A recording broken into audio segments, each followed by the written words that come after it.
Hi everyone, welcome back to the YouTube channel, and in this video we are going to learn two topics. आज दो topics के ऊपर focus देंगे. I know different chapters से सिखा रही हूँ मैम आप.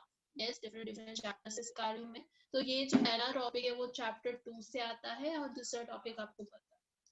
So दोनों topic को आज हम सीखेंगे. Okay? तो चलो start करते हैं आज के क्लास को. तो circular flow of income without saving and investment. Now पहले तो जान लो कि circular flow of income क्या होता है. ओके उसको जानो फिर आगे बढ़ना. तो देखो circular flow of income and expenditure जो है ये एक प्रोसेस को एक्सप्लेन करता है. प्रोसेस जो है वो डिटरमाइन करता है नेशनल इनकम एंड आउटपुट को.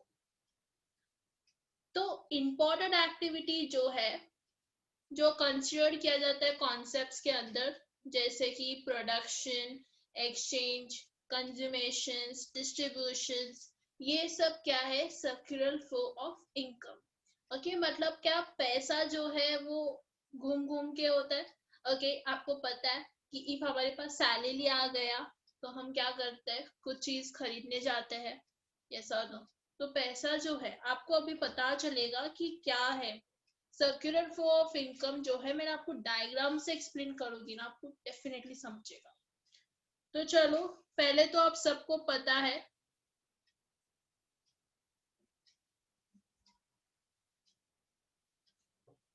एक मिनट रुकना. तो दो लोग होते हैं, एक है हाउस होल्ड, दूसरा है फर्म. ओके पहला तो हाउस होल्ड, दूसरा है फर्म. ओके ये समझा.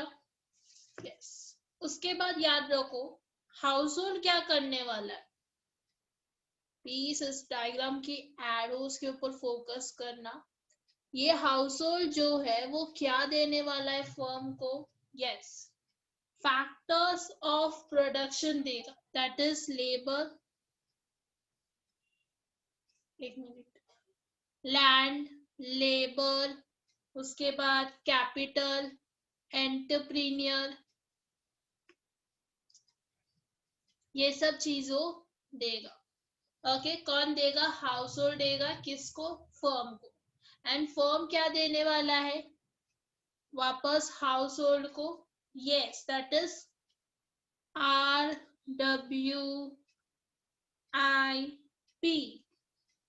देखो लैंड को रेंट मिलेगा, लेबर को वेजेस मिलेगा, कैपिटल को इंटरेस्ट मिलेगा एंड एंटरप्रेन्योर को प्रॉफिट मिलेगा. ये समझा. तो यहाँ बताओ मुझे हाउस होल्ड के लिए एक्सपेंडिचर है या फिर इनकम है, फर्म के लिए एक्सपेंडिचर है या फिर इनकम है. तो हाउस होल्ड के लिए ये इनकम है. ओके एंड फर्म के लिए क्या है, ये एक्सपेंडिचर है. ये समझा. यस. और यहाँ जो है हाउस होल्ड को हम कहते हैं फैक्टर ओनर.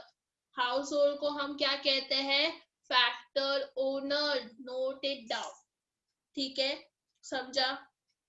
सो यहाँ इफ बाइंग एंड सेलिंग होता है, इस चीजों में समझा. इस डायग्राम से आपको क्या पता चलता है कि अब बाइंग एंड सेलिंग होता है किसका, फैक्टर का. तो ये कौन सा मार्केट है, फैक्टर मार्केट. ओके समझा. उसके बाद देखो नेक्स्ट लाइन देखो. नेक्स्ट क्या हो रहा है, नेक्स्ट नाउ हाउस होल्ड अभी ऐसे ही तो बैठ नहीं सकता. देखो कुछ तो खरीदना पड़ेगा, उसके पास पैसे आ चुके हैं. नाउ हाउस होल्ड को कुछ खरीदना पड़ेगा. यस और नो. क्या हम डे टू डे में ऐसे कह सकते हैं कि गुड्स नहीं है तो चलेगा, नहीं. अभी हम बहुत सारे गुड्स यूज कर रहे हो, जहां हम बैठ के लेक्चर सुन रहे हो, मोबाइल गुड्स है, खाना खाते हो वो गुड्स है, सब कुछ गुड्स है ना. तो गुड्स चाहिए. तो हाउस होल्ड जो है वो क्या करेगा, वो फर्म से गुड्स लेगा. तो फर्म क्या करने वाला है, फर्म गुड्स देने वाला है हाउस होल्ड को. That is flow of goods and services. And house hold उसके उल्टा, हाउस होल्ड क्या करेगा, पेमेंट करेगा उस गुड्स का, ठीक है, पेमेंट करेगा उस गुड्स का, okay, payment for goods and services, ठीक है, ये समझा, यस। तो यहाँ जो है, यहाँ क्या हो रहा है, गुड्स एंड सर्विसेज का बाइंग एंड सेलिंग हो रहा है, फर्म क्या कर रहा है, बेच रहा है, हाउस होल्ड खरीद रहा है, तो ये कौन सा मार्केट होगा, कमोडिटी मार्केट। नाउ यहाँ बताओ, यहाँ किसके लिए एक्सपेंडिचर है, हाउस होल्ड के लिए एक्सपेंडिचर है, एंड फर्म के लिए क्या है, इनकम है, समझा। बट यहाँ का सेविंग्स हो रहा है, इन्वेस्टमेंट हो रहा है, नहीं हो रहा है, क्यों नहीं हो रहा है, बिकॉज हम जो पैसे आ चुके हैं, हाउस होल्ड को जो पैसा मिला है, वो ही पैसे को खर्च कर रहा है गुड्स एंड सर्विसेज को। क्या रियलिटी में हम करते हैं, नहीं, रियलिटी हम नहीं कर सकते ऐसे, ये सबको पता है। तो आप लोग ने देखा कि यहाँ दो important टू सेक्टर मॉडल्स थे, that is house hold and firm. यहाँ जो है income, expenditure and consummation distribution के कॉन्सेप्ट को एक्सप्लेन किया है। जहां हम हाउस होल्ड को स्टार्ट करते हैं, हाउस होल्ड क्या है, अपने फैक्टर ओनर है, क्या करता है वो, सेल करता है फैक्टर ऑफ प्रोडक्शन को। फैक्टर ऑफ प्रोडक्शन में क्या आता है, मुझे अभी जस्ट स्टार्ट बॉक्स में बताओ, ओके। किसको सेल करता है वो, फर्म को सेल करता है। उसके बाद हमने देखा कि फर्म जो है वो फैक्टर यूजर्स बनते हैं, मतलब वो फैक्टर्स को यूज करते हैं। देखो फर्म जो है वो क्या करेगा, लैंड में अपना factory whatever he want to make a business वो डालेगा, लेबर को रखेगा कुछ प्रोड्यूस करने के लिए, यस और नो, फिर पैसा लेके पैसे को इन्वेस्ट करेगा, ओके। एंड एंटरप्रेन्योर जो है वो क्या करेगा, उधर काम करेगा, एंटरप्रेन्योर आई मीन कुछ नया आइडिया लेके आएगा, यस और नो। देखो एंटरप्रेन्योर क्या बोलता है, सी आपके पास कुछ एक आइडिया है कि उस प्रोडक्ट को आपको बेचने के सेल करने के लिए आपके पास मस्त आइडिया, ओके, और जो बिजनेसमैन है वो आपके पास आके बोलता है कि वो आइडिया मुझे दे, क्या आप उसको फ्रीली दोगे, नहीं, आप क्या करने वाले हो, उससे कुछ इंटरेस्ट लोगे, यस और नो, आप क्या बन गए, एंटरप्रेन्योर, आप कुछ प्रॉफिट लोगे। आपने देखा होगा मूवीज में ऐसा होता है कि फिल्म अच्छा चला उनके नाम से, तो क्या होता है, जस्ट वेट, ओके।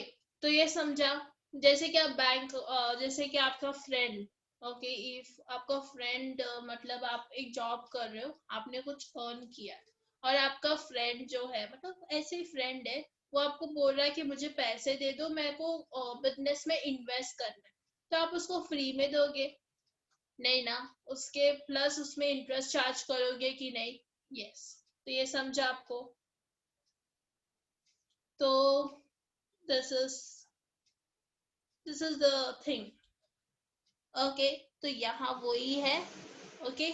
सो फर्म जो है वो क्या करता है, पेमेंट करता है हाउस होल्ड को, ओके, ये सब चीजों को देने के।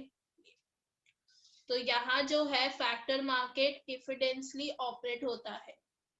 बाद में क्या होता है, अपना जो फर्म है वो फैक्टर्स को यूज करते हुए, दैट इज, देखो लैंड को यूज करते हुए, लेबर को यूज करते हुए, कैपिटल, एंटरप्रेन्योर, ये तीन चारों चीजों को यूज करते हुए वो गुड्स को बनाता है।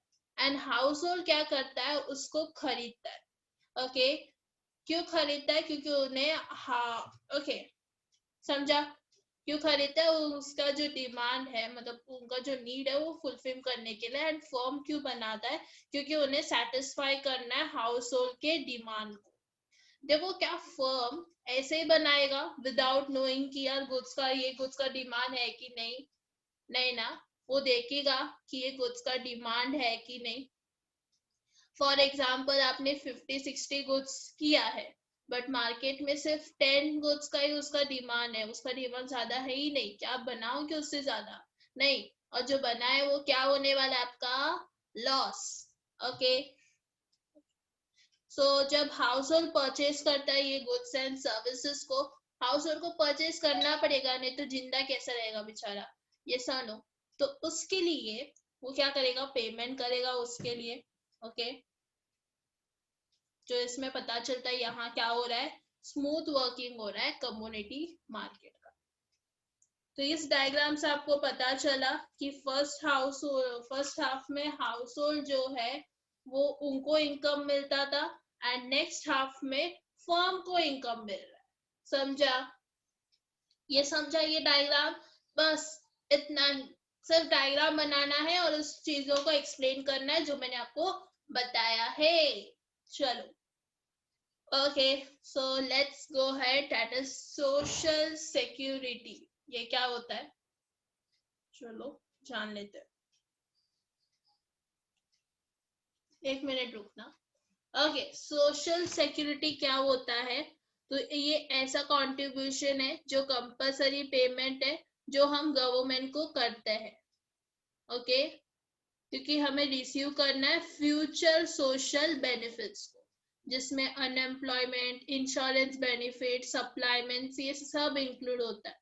नाउ जो एक्सीडेंट्स इंजरीज है, सिकनेस बेनिफिट्स, फिर डिसेबिलिटी, पेंशन्स, फैमिली अलावेंस, फिर hospital reimbursement for medical and hospital expense, ये सब चीजें ये बेनिफिट्स में आता है।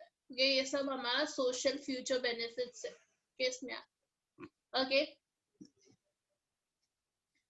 तो ये जो कंट्रीब्यूशन है वो लेवल्ड होते हैं एम्प्लॉय एंड एम्प्लॉयर के ऊपर। ओके, तो यहाँ देखो, यहाँ इंडिया में वेरियस स्कीम्स है, जैसे कि पेंशन के लिए हेल्थ इंश्योरेंस एंड मेडिकल, फिर बेनिफिट्स। ओके, देखो पेंशन है, फिर health insurance and medical benefits है, फिर डिसेबिलिटी बेनिफिट्स, मैच्योरिटी बेनिफिट्स है। ओके, ये सब चीजें इसमें आती। उसके बाद आता है तो सोशल सिक्योरिटी में आपको समझा, तो पहला पॉइंट ये था कि हमने जाना कि क्या है ये, तो ये पहला सोशल सिक्योरिटी। उसके बाद आता है एम्प्लॉयमेंट। देखो मैंने आपको बोला था कि सोशल सिक्योरिटी ये उसका थोड़ा पार्ट है, उसके बाद हम जानेंगे, इसमें बहुत सारे टॉपिक कवर अप कर रहे हैं। ये जो चैप्टर है ये पब्लिक एक्सपेंडिचर का चैप्टर है। ओके, ये कौन सा चैप्टर है, पब्लिक एक्सपेंडिचर का। ओके, तो इसमें डाउट नहीं होना चाहिए कुछ। तो employment provident fund and pension, employment provident fund and pension, ये क्या होता है, तो ये जो है ये एप्लीकेबल है बिजनेस को विद एटलीस्ट 20 एम्प्लॉय। उसके पास कितने एटलीस्ट होने चाहिए, 20 एम्प्लॉयज। ये ऑब्लिगेटरी होता है ये कंट्रीब्यूशन, किसके लिए, एम्प्लॉय एंड एम्प्लॉयर के लिए, जहां एम्प्लॉय जो है up to 15,000 per month earn कर रहा है। ठीक है, कंट्रीब्यूशन जो है वो ऑब्लिगेटरी होगा एम्प्लॉय एंड एम्प्लॉयर को, एम्प्लॉयज एंड एम्प्लॉय को, जहां एम्प्लॉय जो है वो अर्न कर रहा है कितना, 15,000 पर मंथ। नाउ ये स्कीम यूज करते हुए 1952 में एम्प्लॉयर एंड एम्प्लॉय, ओके, मतलब अंडर डिपॉजिट लिंक इंश्योरेंस, उनके परसेंटेज जो आपको याद रखना है। जब आप 1952 के स्कीम में देखोगे तो एम्प्लॉयर का कुछ 1.67 से लेकर 3.67% है, एंड एम्प्लॉय का 10 to 12% है। एंड इफ आप डिपॉजिट लिंक्ड इंश्योरेंस स्कीम 1976 में देखोगे तो एम्प्लॉयर का कंट्रीब्यूशन जो है वो 0.5% है। उसके बाद एम्प्लॉयमेंट पेंशन स्कीम देखोगे 1995 में, तो एम्प्लॉयर का जो है 8.33% है, एंड गवर्नमेंट का 1.16% है, not by the employ. I know थोड़ा सा परसेंटेज को याद रखने में थोड़ा सा ये लगेगा, डोंट वरी। देखो आगे जाते हैं, आगे का पॉइंट्स आप याद रखना। कि 4 मेजर पेंशन हैं जो ऑफर्ड किया जाता है मंथली बेसिस में। पेंशन जो है वो disability, window pension, children pension, okay, ये सब पेंशन के ऊपर होता है। सेपरेट पेंशन जो है सिविल सर्विसेज के लिए, workers in coal mine and tea plantation in state of Assam. Assam में सेपरेट पेंशन दिया जाता है किसको? सिविल सर्वेंट्स, वर्कर्स को जो भी कोल माइन में। ओके, उसके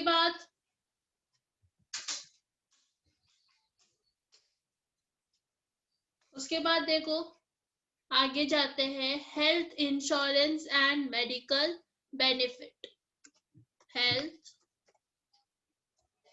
insurance and medical benefit.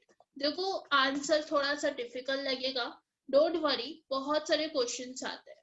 Okay, यही क्वेश्चंस आएंगे ऐसे नहीं। For example employment provident fund and pension, सवाल ऐसे भी आ सकता है पेंशन के बारे में बताओ, जिसमें परसेंटेज इतना दिया नहीं है। तो एक बात याद रखना है इसमें, ओके, बट जस्ट परसेंटेज को याद रखने की कोशिश करना। ओके,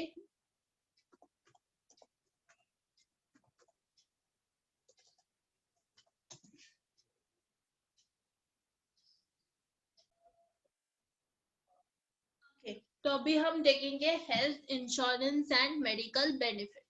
ये क्या होता है, चलो जान लेते हैं। तो देखो यहाँ एम्प्लॉय जो है, एम्प्लॉय स्टेट करता है इंश्योरेंस एक्ट 2019 जो नोटिफाइड है दिसंबर 22 2016, जिसमें बताया जाया है कि एम्प्लॉय जो है जो अर्न करता है 21,000 या फिर less in the month, and ES rule जो है 2017 जो नोटिफाइड है 20 जनवरी को, न्यू मैच्योरिटी बेनिफिट होगा फॉर ह्यूमंस जिसके पास इंश्योरेंस है।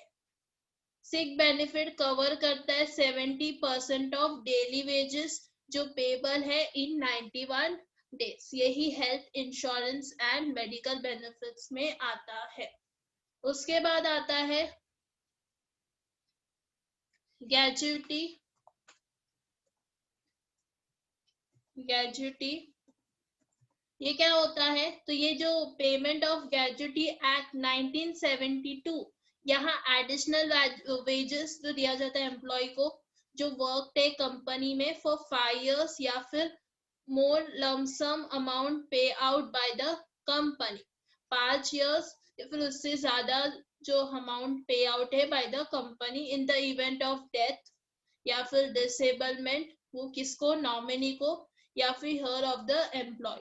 ग्रेजुटी जो है वो लास्ट ड्रॉन सैलरी है, बेसिक सैलरी, डियरेंस अलावेंस है। यहाँ याद रखना gratuity last drawn salary plus basic salary, dearness allowance, ऐसे ही हम कैलकुलेट करेंगे। ओके, क्या ग्रेजुटी। उसके बाद आता है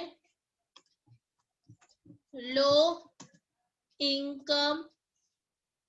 लो इनकम, नाउ ये लो इनकम जो है वो सपोर्ट करता है जो ऑफर्ड है वेरियस फॉर्म्स बाय गवर्नमेंट, जो पीपल को सपोर्ट करता है विद लो या फिर नो इनकम, जिसके पास कम इनकम है या फिर इनकम नहीं है, जो फॉर्म ऑफ सब्सिडी होगा फॉर फूड, फ्यूल, लो और नो हेल्थ केयर कॉस्ट या फूड राशन, जिसके पास फूड राशन नहीं है, हेल्थ केयर नहीं है, उनके लिए ये है। ओके, देखो जब बहुत सारी फैक्ट्रीज में ऐसे लोग काम करते हैं जिसके पास आधार कार्ड नहीं है, पैन कार्ड नहीं है, तो ये जो है उनका जो इनकम है वो क्या है? लो इनकम है। ओके, इतना याद रखना, लो इनकम जो है वो ऑफर किया गया है वेरियस फॉर्म से। कौन ऑफर करता है? गवर्नमेंट। ओके, जो पीपल को सपोर्ट करता है जिसके पास लो इनकम है या फिर इनकम नहीं है। ओके, कैसे फॉर्म में होता है? सब्सिडी के फॉर्म में होता है। ओके, सो एक बात याद रखना, और उनके पास क्या नहीं होता है? फूड राशन नहीं है या फिर हेल्थ केयर कॉस्ट नहीं है, फिर आधार कार्ड, पैन कार्ड नहीं है, बस। सो आई थिंक आपको आज का टॉपिक समझा होगा। आज के लिए इतना ही। So these are the topics which we have covered up today. Yes, थोड़ा सा difficult लगा होगा, okay, but it's okay, easy पड़ेगा, don't worry. मैंने पब्लिक एक्सपेंडिचर उस लेक्चर में ही कवर अप किया था, नहीं तो मैं वो पब्लिक एक्सपेंडिचर के साथ ही ये ले लेती, क्योंकि जो सोशल सिक्योरिटी है उस चैप्टर में ही आता है, तो दैट्स वाई. सो आज के लिए इतना ही. आई थिंक आपको क्लियर है और समझा होगा. कुछ भी डाउट है यार पूछ लेना चैट बॉक्स में. देखो मैंने आज कितने टॉपिक्स कवर अप किया है. दिस इज 1 2 3 4 5 6 टॉपिक्स हमने आज कवर अप किया है. ओके ये जो है सोशल सिक्योरिटी, फिर EPF जो है, and pension, health insurance, medical benefit, gratuity, lower income, ये सब जो है ये सब आता है किसमें. यस ये सब आता है इसमें पब्लिक एक्सपेंडिचर के आंसर्स में. तो ये सब आपको अच्छे से लिखना है, ओके, प्रॉपरली. सो आज के लिए इतना ही. मिलते हैं नेक्स्ट वीडियो में. Have a good day. Bye. और चैनल को सब्सक्राइब करना मत भूलना. लाइक शेयर कमेंट करना मत भूलिए. चलिए.